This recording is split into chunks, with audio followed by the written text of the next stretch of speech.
There has to be a huge shift, especially in the people who hold high positions in these corporations. There needs to be a huge shift, a huge mindset shift as well, to allow for local and smaller conservation organizations to be able to work properly so that they can include more people in their work, as well as actually meet conservation goals.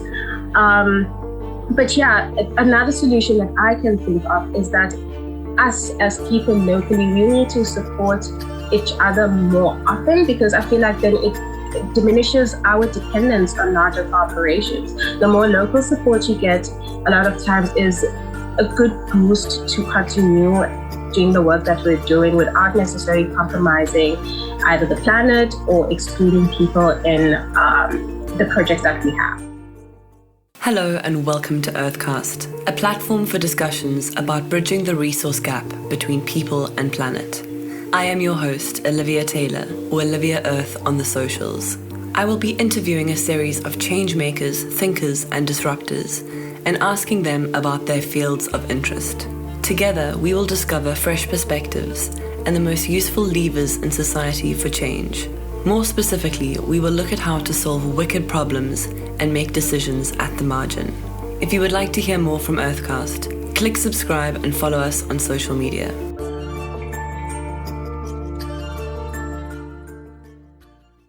Hello, and welcome back to another episode of Earthcast. Today we are speaking to Jamila Janna, and we have been talking about doing an episode for ages, so I'm very excited to finally have you join me. I messaged Jamila after first watching her film Hlulega, which is a marine conservation documentary that aims to encourage community engagement in decision-making. However, Jamila is many things. She is a poet, marine biologist, explorer, master's candidate, and a change maker. Ms. Janna has a background in stable isotopes, estuarine and coastal ecology, filmmaking, science communication, and marine activism. She has participated in stakeholder engagements and public speaking. Jamila has a passion for advocating for sustainable usage, fighting environmental racism, and sharing intersectionality narratives about marine environmentalism. So a huge thank you for joining me today, and I so appreciate your time. Please may you highlight the nuances of environmental racism and how it affects marine environmentalism. Perhaps a bit deeper, what is the intersection between environmental racism and inclusivity in the ocean space? Thank you so much for having me, Olivia, on Earthcast. I'm very excited to be part of this interview and actually just talk about my story and my experiences in the marine space.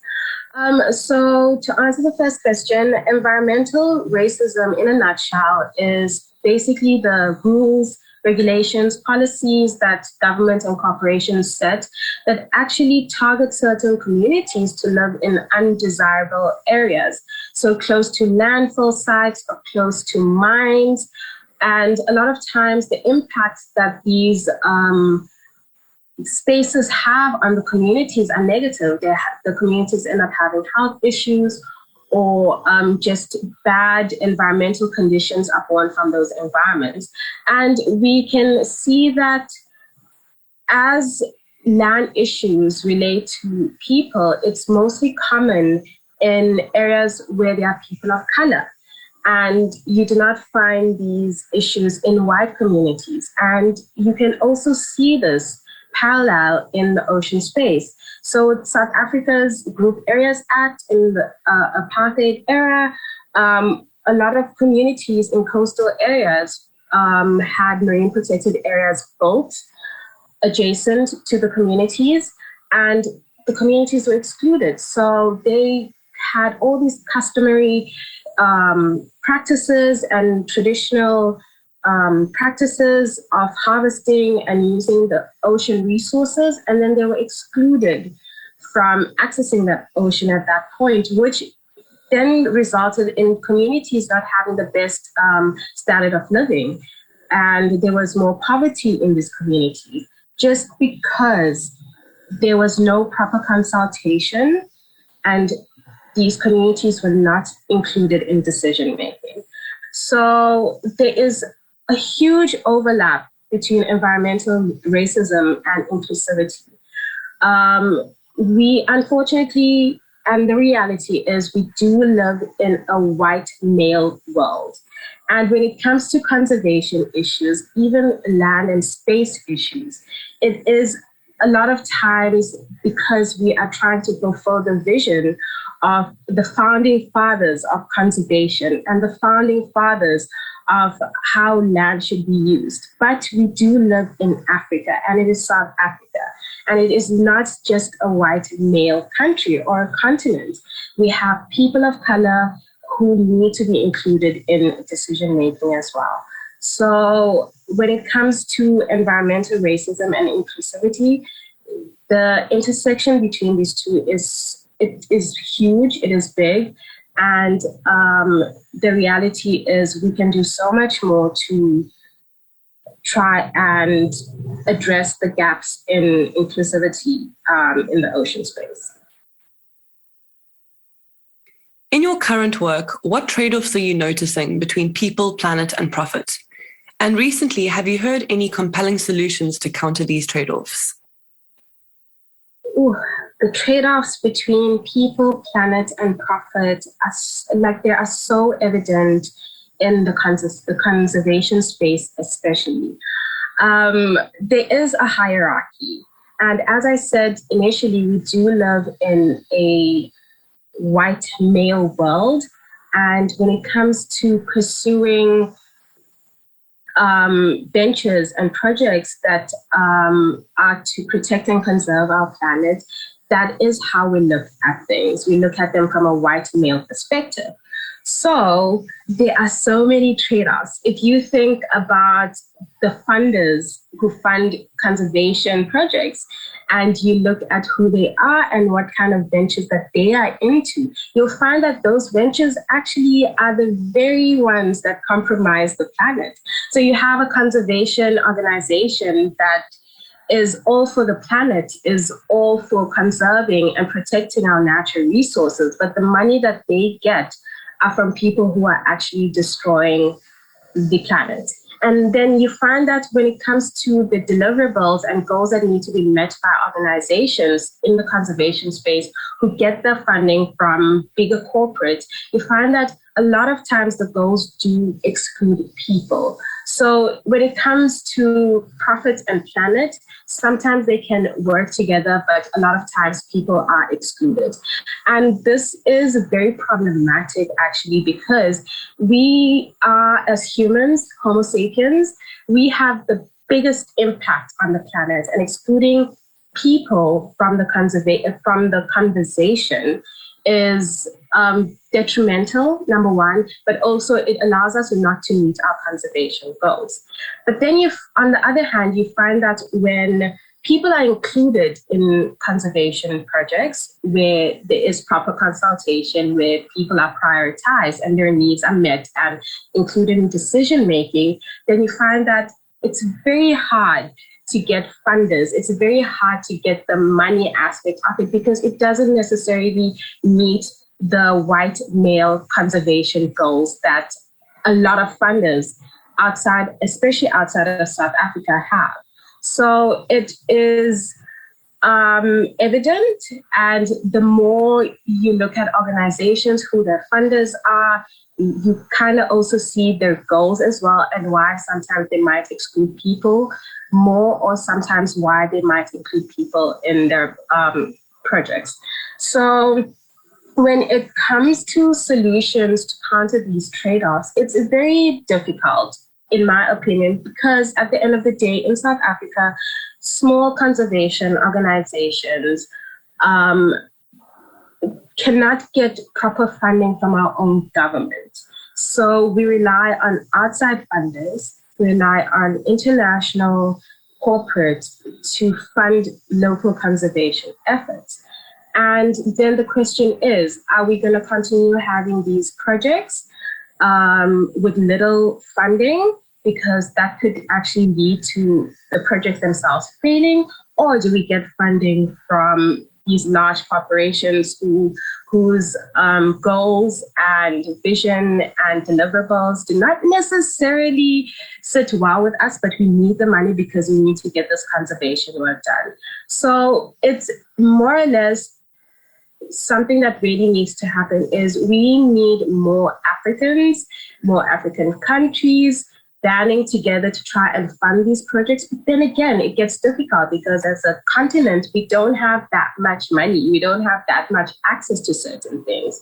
So then you start to ask the question, is it possible for these larger corporations to change how they view things and some of the deliverables that they require from small organizations that they give their funding to?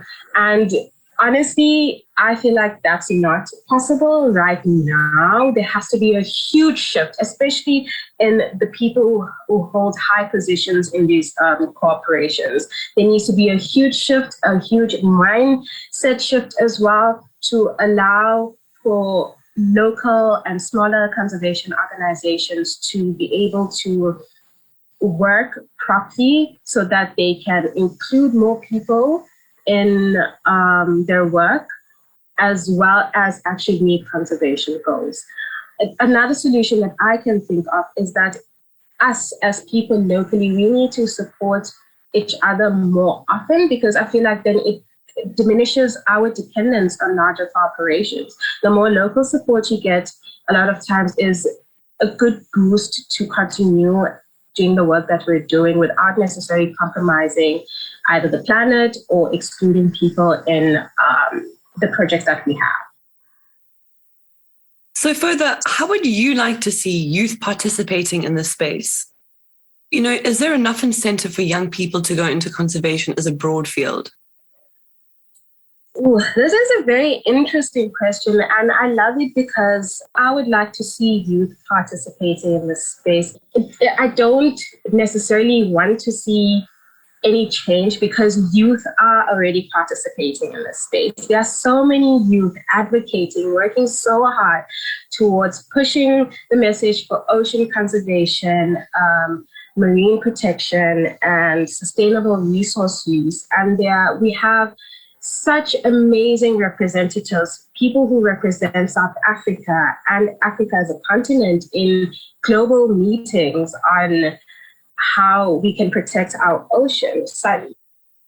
Conventions such as the Convention on Biological Diversity, or they are also representatives in IUCN or other panels as well. So youth are already doing the work, but for me, the thing I would like to see change is how, as a country, we approach marine sciences, especially in marine conservation.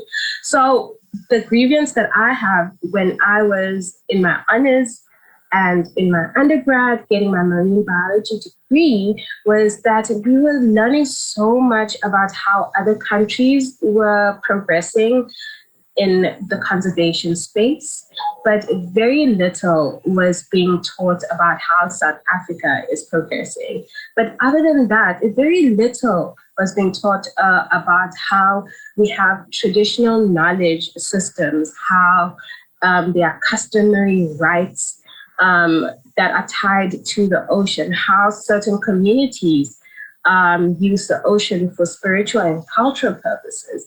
And it created such a huge disconnect, especially for me as a Black South African who did not go to the ocean that much, who did not know how to scuba dive or did not know how to snorkel, so it felt so far for me why marine conservation mattered.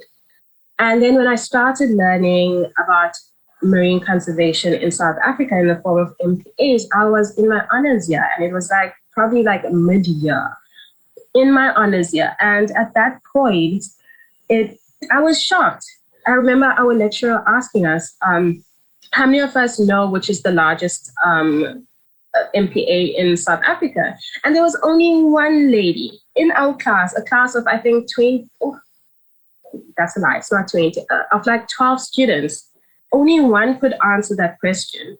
And the only reason she could answer that question is she was working in that marine protected area. All of us had blank faces. And that is so sad that it only in our honors year did we learn about marine protected areas, but prior to that, we did not know about our marine protected areas. So there needs to be a shift in the curriculum and in how marine biology is being taught to reflect the audience who are South African youth. And it also needs to start creating a connection in the youth on why they need to protect these resources. It needs to hit home because learning about Australia, learning about the UK and how they protect is fun. And it's great to know that they are successful, but what is South Africa doing?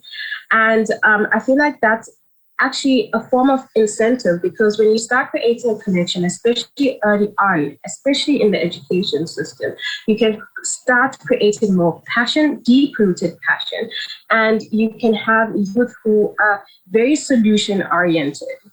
The youth that I know of who are solution-oriented and have passion have been in the game for such a long time, 12 to 15 years, and they have grown and learned in that space. But to only learn about conservation when you are 20 years old, 23 years old, 25 years old, and to try and create that passion, it becomes very difficult.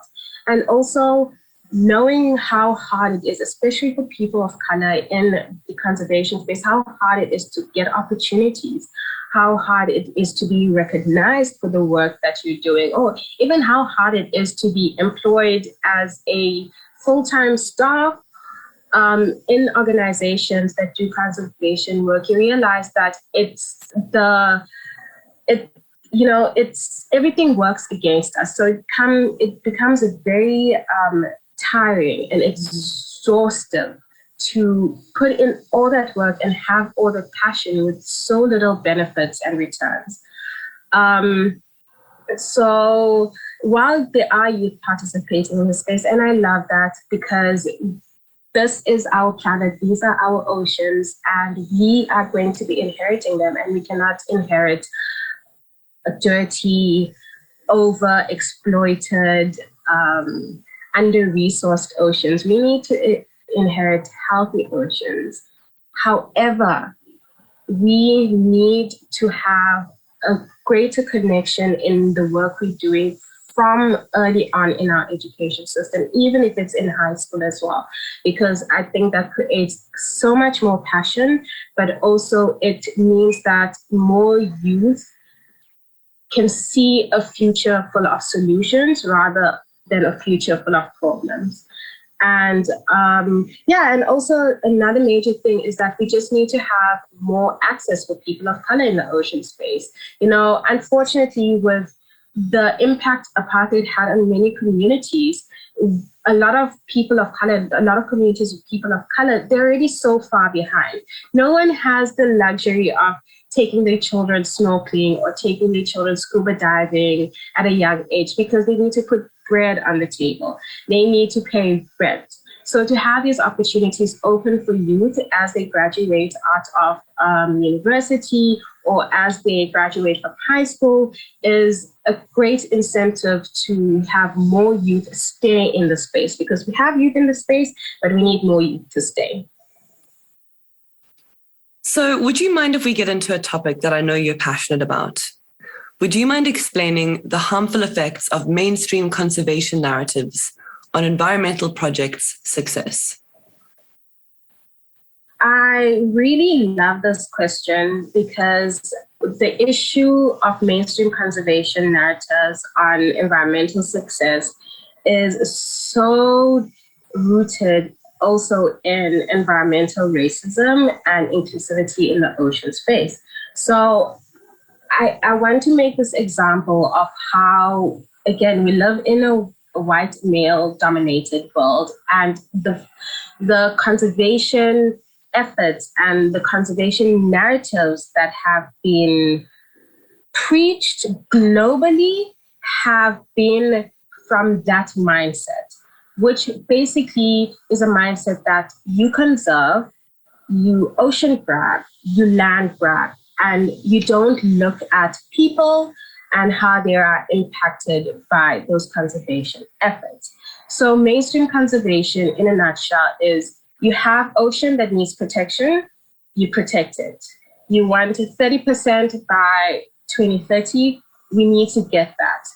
Forget the humans who are involved, forget the livelihoods and the lives that are involved and will be impacted by those decisions. And that's mainstream conservation narratives.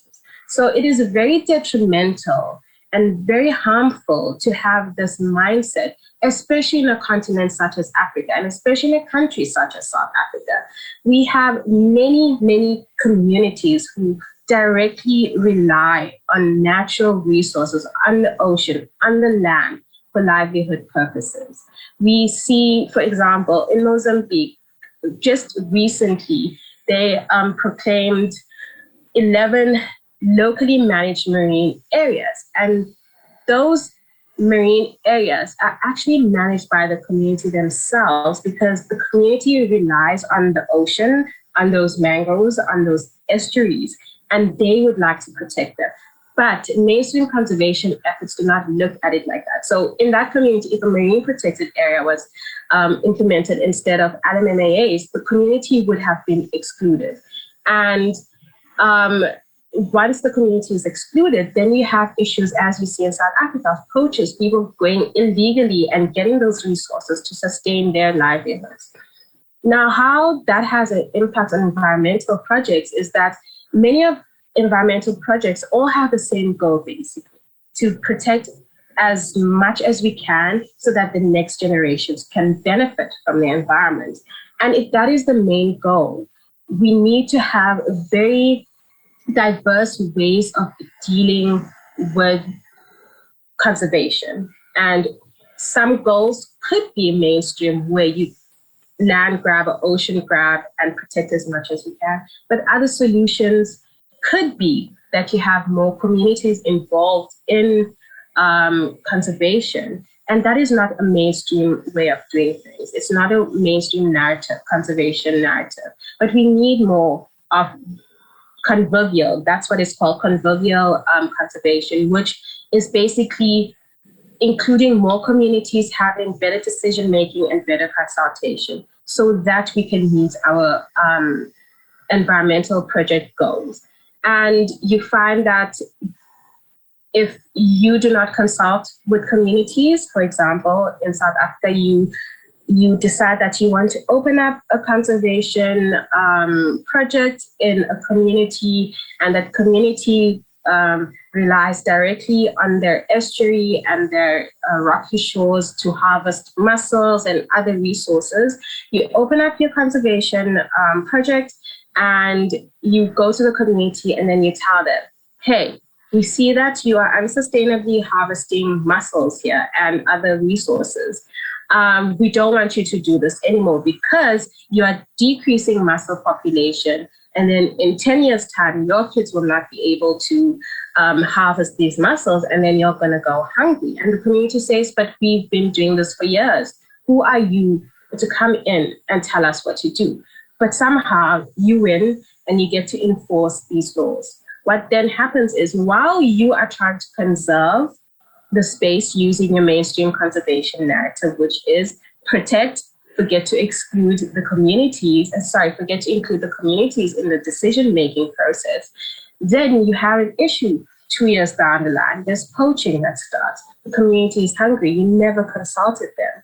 So it is then important to change how you do that, how you come up with these projects. If you are going to work in a community, be sure to have representatives from that community. Be sure that you understand the local community. You understand how resources are used. You understand the culture as well, and include that in your environmental plans.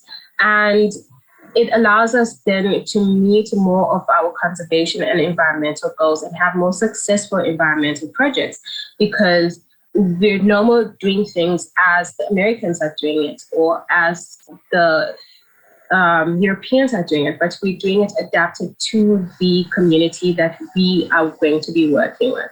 So it is very important to have non-mainstream conservation narratives, and it's very important to put them at the forefront of conservation efforts.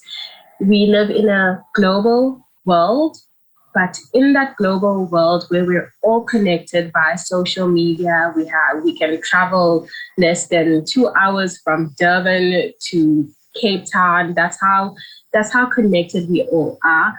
However, each area has its own culture. It has its own way of doing things. And we cannot treat every area homogeneously. It's not the same. There's different cultures, and those need to be included in conservation efforts. And while it may not be something that is popular on Instagram, it does help us meet our conservation goals at the end of the day. And those goals are to ensure that we sustainably use our resources, and we also protect nature itself, because it is literally what's keeping us alive. And also it will be what keeps the next generation thriving and alive as well. Philosophically or practically, what environmental issues are you currently grappling with? And how do you want to see them or it solved? So for me, biggest environmental issue is, as I mentioned in the previous answer, is just stakeholder engagement. While it's not necessarily something that impacts the environment, but the cascading and domino effect of excluding stakeholders is seen in the environment. So we can bring up issues of poaching, we can bring up issues of illegal activity in conservation sites and how humans are such a threat. But if we have plans that are facilitated and more inclusive, then some of these issues might start dying out. We also have, we have this conversation about how plastic pollution is so bad, especially in rural communities. And then when you look back and you take a step back and you stop looking at being so frustrated that there's so much plastic moving towards the ocean and obviously harming our marine life, and you look back and you're like, but what is the municipality doing to ensure that waste removal is a priority? What are the municipalities in these communities doing with the funds allocated for waste removal? I am so fortunate to live in Fishhook, in a community where every Thursday there is 2 trucks that come in and collect recycling waste and your normal waste. So obviously we're not going to have that much of an issue when it comes to if there's some heavy rains and all this water washes out and goes into the ocean. We're not going to have that much litter as we saw recently in KZN. But also at the beaches, here in Fishhook, you have the municipality sending in trucks to clean up the beaches after there have been bad storms, sea storms. The kelp is removed, the litter is removed. There's barely any litter on the beaches. Yes, there will be a few plastic bottles, there will be some paper because humans are humans, but there's so much work being done to remove waste and litter, but you do not see that reflected in rural communities. Yet we start pinpointing and blaming communities for that. So for me, it's just ensuring that we have better channels of including communities and stakeholders in decision-making and planning accordingly. Because most of these issues, again, arise because of lack of access, lack of proper consultation, and then we have environmental degradation. And then what we keep doing is blaming it more on the people rather than the systems built around that should be used to reduce these impacts. And again, I'm going to use the plastic thing. It is very easy for a municipality to, not that it's easy, but it's very simple to put pen to paper and say, hey, as the city of A, B, and C, we would like to ban plastics. Even without the consultation of the community, it's so easy to put down laws, especially if you have a reason such as preserving natural resources. So the means are there, the people are there, but we just need better people appointed to run these projects, and we need better stakeholder engagements as well. And then we'll see so many of these environmental issues dying back a little bit. It's a man-made problem in man-made systems, and we as people just need to come together and be more intelligent in how we approach all of these issues. You made a compelling point to me in an earlier conversation that we had, where you made a link between the importance of maintaining diversity in nature, but also in decision making. You just touched on that, but would you mind unpacking this a little bit further? So we know that in a diverse ocean, if there is a sea storm, a tsunami, some oils, okay, not an oil spill because oil spills are so devastating, but if maybe there's some disease outbreak in that space and a certain species dies out, if there's high biodiversity, there will be other species to replace that species' duties in that space. So in a coral reef, for example, if a coral reef is healthy, you'll find your apex predators, which are your sharks and larger fauna, and then you have a lot of zooplankton, phytoplankton, macrofauna that keep the system running. It is healthy, it is thriving, there is a lot happening. There's the big, there's the small, there's the minuscule and tiny, and if, let's say, one of the fish species that are important for building the coral reef, if they die out, there will be other species there to replace its job in that system because it is very diverse. There's high biodiversity. So if one's removed, there is no failure in that system. The same applies actually in how we make decisions as well. If you only have in a team and in high positions, you only have people who think the same and look at the world the same, there won't be anyone challenging those decisions. There won't be anyone bringing new perspectives and fresh perspectives as well, and asking the important questions, which then leads to these systems failing, which leads to these decisions failing. And I will go back to marine protected areas. When the marine protected areas was first implemented in South Africa, we used a very American way of implementing them, and which basically assumed that there were no people who were going to live close to our nature reserves and protected areas. And if there's no people living there, then there's not really much to think about and consider when it comes to consultation of the adjacent communities. So the MPAs were implemented very close to communities, and the communities were restricted. Activities that they have been doing for years and years and years that have been passed down generation and generation were now forbode, and you couldn't do these things close to the MPA, which caused some distress and injustice, social injustice, as well as environmental injustice in these communities. But at that point, had there been someone in the government and environmental department who was a representative of coastal communities and who knew the coastal communities dependent on these resources, and they had traditional knowledge that was passed down generations and generations, they would have advised that proper consultation was done with the community, and that when MPAs were being implemented at that point, they included some form of community-based management efforts. But that was not done because the vision was to just protect, and there was no one in that group making those decisions who was challenging that. Everyone agreed on that. And that was very detrimental. We see the impacts till this day. I made a film, Kulega, that touches upon this. Communities till this day are struggling with the decision that was made so many years ago. I think in 1952, a decision that was made then. Communities are still suffering and living the consequences of that decision. So it is important to have more diversity in decision making. Once again, for the mere reason of ensuring that we can achieve our conservation goals.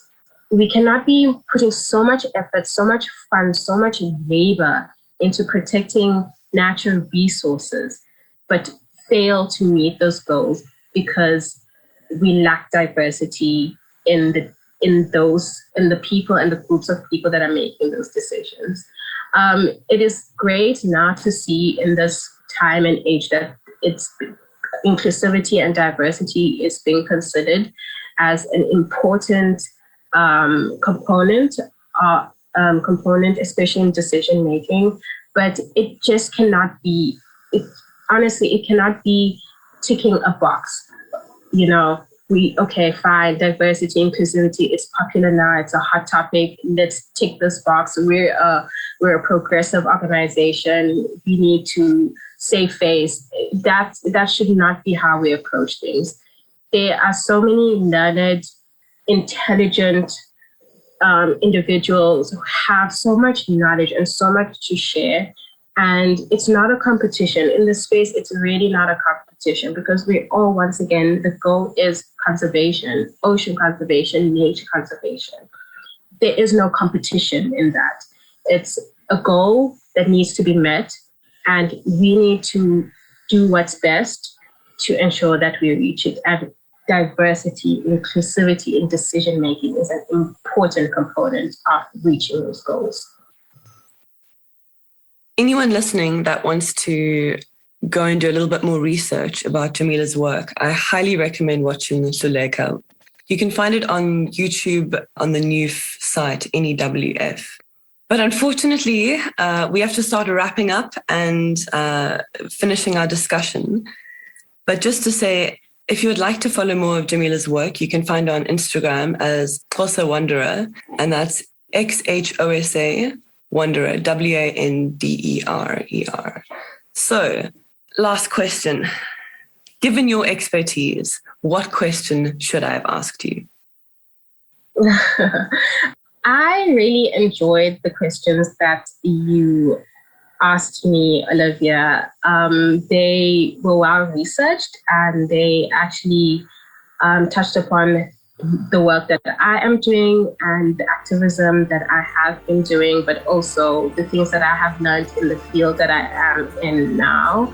And yeah, they were very good questions. And thank you so much for having me. I really enjoyed this entire conversation.